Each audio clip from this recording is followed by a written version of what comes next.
Et à 6h42, dans Good Morning Business, on reçoit un serial entrepreneur. Stéphane Boucris, bonjour. Bonjour. Fondateur et président d'Excelsior, ex-président d'Excelsior. J'imagine vous allez quitter la boîte puisque vous venez de la vendre au cabinet de conseil Alan Altman. C'est votre 10e boîte Excelsior.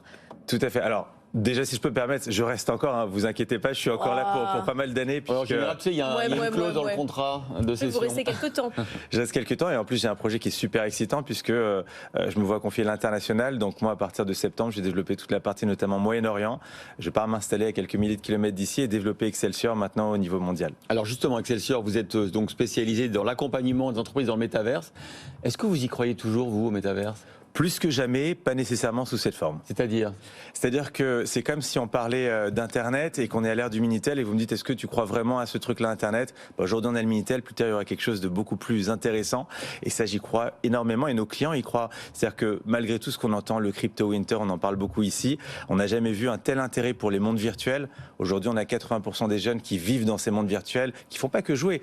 Ils parlent, ils échangent, ils commercent un petit peu et nous c'est ce qu'on propose aujourd'hui entre autres à nos clients. Et comment vous voyez, parce qu'on se pose la question, parce qu'effectivement il y a eu l'engouement pour le métaverse il y a à peine 6 mois, maintenant c'est plutôt sur l'IA et ChatGPT. Comment vous imaginez le métaverse de demain ? Parce que les boîtes qui font appel à vous, c'est la question qu'elles vous posent. Elles ne veulent pas le métaverse d'aujourd'hui. Hein. Alors c'est vrai que tout le monde veut y aller, les gens ne savent pas forcément pourquoi, mais ils veulent y aller, donc il y a un mouvement et ça c'est pas calmé ces derniers mois. Il y a plein d'usages qu'on verra dans quelques années qui ne sont pas du tout d'actualité. Il y en a un par contre qui est très très actuel et ça on le développe aujourd'hui pour des gens comme AXA, Crédit Agricole, Unibet ou autres, c'est l'usage RH. C'est une thématique qui est chère, je crois, à BFM Business. C'est vrai que quand on fait du recrutement, on peut recruter aujourd'hui, faire passer les entretiens dans le métavers, c'est quelque chose qui marche très bien. Et en plus, on élimine le côté, le sujet de la discrimination, puisqu'on parle à un avatar, donc c'est très intéressant. On fait de l'onboarding des salariés, on présente l'entreprise, on fait des escape games, donc pas mal de choses qui sont applicables dès aujourd'hui pour plein d'entreprises. Là, vous êtes sur le métaverse, mais vous pourriez être sur n'importe quoi. Stéphane, vous avez fait tellement de choses à la BFM Academy. On vous a connu en 2008 avec Staff. Vous avez fait mes devoirs. Vous aviez mis le feu au ministère de l'Éducation nationale. Ça a fermé. Mailorama, vous avez distribué des billets devant la Tour Eiffel. La Boucris dans le code pénal. Ça c'était pas très. Voilà, c'est ça. Vous avez fait quand même une loi. Ça s'était pas bien passé. Vous avez produit Robin des Bois. Là, vous vendez votre boîte. Demain, vous allez faire quoi ? Après le métavers, c'est quoi ? C'est une bonne question. Si on le savait, ce serait pas mal. Moi, je suis un entrepreneur dans l'âme. Ce que j'adore, c'est créer, rassembler autour de moi, créer des choses intéressantes. Donc, c'est vrai qu'on essaie toujours de naviguer avec le vent. Et moi, je fais des choses qui m'amusent toujours, et c'est le principal.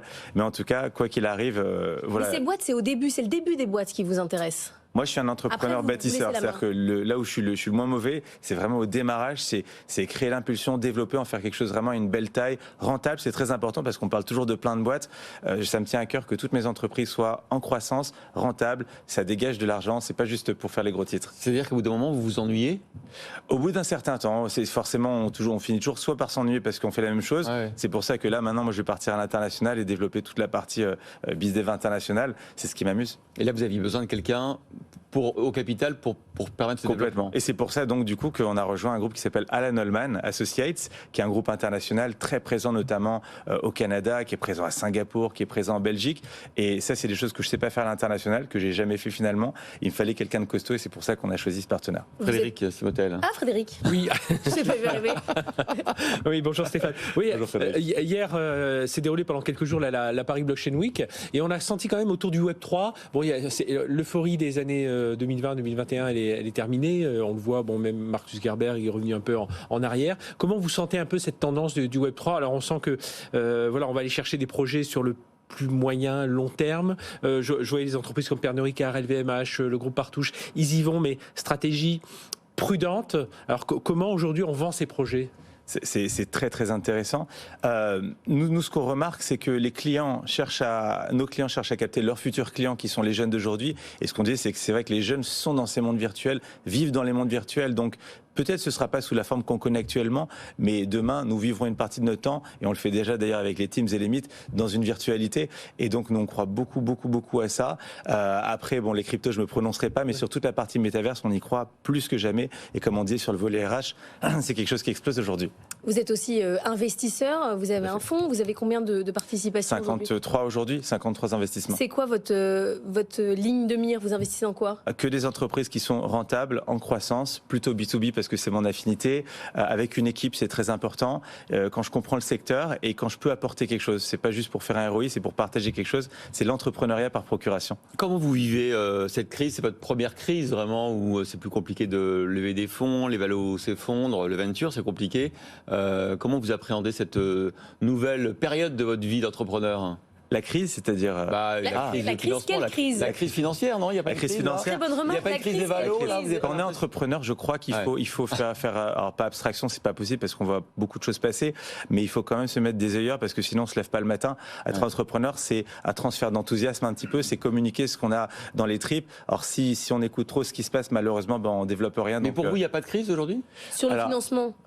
Sur le financement, je pense que toutes les entreprises qui sont rentables trouveront toujours des capitaux et moi je finance tous les jours des entreprises qui sont en croissance, donc c'est plus dur, c'est vrai qu'il y a quelques mois, mais pour les boîtes qui marchent, qui fonctionnent et qui dégagent quelque chose et qui créent de la valeur, il y a toujours des possibilités. Vous nous dites pas je vais monter un fonds à impact? Je fais partie d'un fonds impact, je fais partie d'Impact Business Angels, dont je suis participant. Donc, c'est pas ma thématique principale, mais bien sûr, j'investis dans des boîtes à impact. Ceci dit, nous, tous les gens qu'on reçoit ici, tous les French Tech, il y a toujours un argument à un moment donné, il y a toujours le moment impact et le moment RSE. On a l'impression que pour cette génération-là, il faut donner un sens à tout ce qu'on fait.